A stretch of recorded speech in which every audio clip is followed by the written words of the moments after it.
We're taking a deep dive into the upgraded vehicles of State of Decay 2, and today we're taking a look at the big boss, so let's jump in.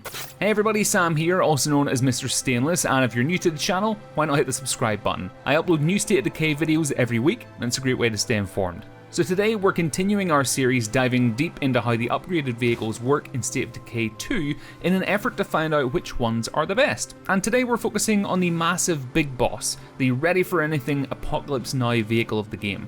Now the big boss can be crafted by upgrading the military vehicle in State of Decay 2, and it's going to cost you one heavy upgrade kit. Now personally, I think the military truck is a pretty great vehicle without being upgraded, but if you want to get a little bit more armor as well as the very useful scoop on the front of the vehicle, you can only get them through upgrading. Now the scoop won't stop zombies from hopping onto the hood of the vehicle, but it will reduce the amount of damage it takes if you have a habit of plowing through hordes, which I do quite a bit of.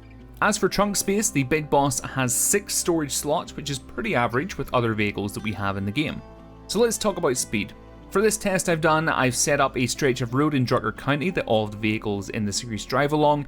Each of the vehicles have equally been fully repaired by a survivor with max auto mechanic skills, and yes, these tests have all been carried out after update 19. Now at top speed, it took the big boss 5 seconds to travel 108 meters, and if we use some math calculations, that means that the big boss has an approximate top speed of 48 miles per hour rounded to the nearest mile per hour. Now that is only 3 miles per hour faster than the Bandito, which is our slowest upgraded vehicle to date, and it's equally 3 miles per hour slower than the Viking, which was the last vehicle we looked at. But how does it do in reverse? Well, in reverse it took the big boss approximately 9.5 seconds to travel 131 meters to the marker, which gives it a reversing speed of 31 miles per hour. As for fuel consumption, the big boss consumes 1 tick of fuel every 248 meters when fully repaired, which is so far quite average. It's within the region of the Bandito's fuel consumption as well. So let's talk about on and off-road grip and handling.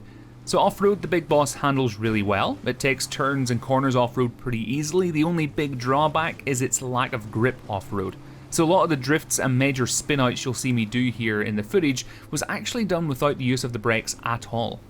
The big boss traverses grass and dirt easily, but expect to spin out a lot if you're going at speed. On-road it handles pretty normally, pretty much as you would expect. The grip on-road as well is pretty much about average too. You're not going to stick to the road like the Bandito when you attempt a handbrake turn on tarmac, but you're not going to spin wildly out of control either. One thing I would say is that you should expect to suffer from the same issues that you would normally expect to suffer from with these longer wheelbase vehicles. Going over mountainous terrain can lead to you getting stuck, and the scoop on the front can have a tendency to get stuck or glitch into telephone poles and objects, which leads to you needing to use the stuck command to break free. So let's look at the stats.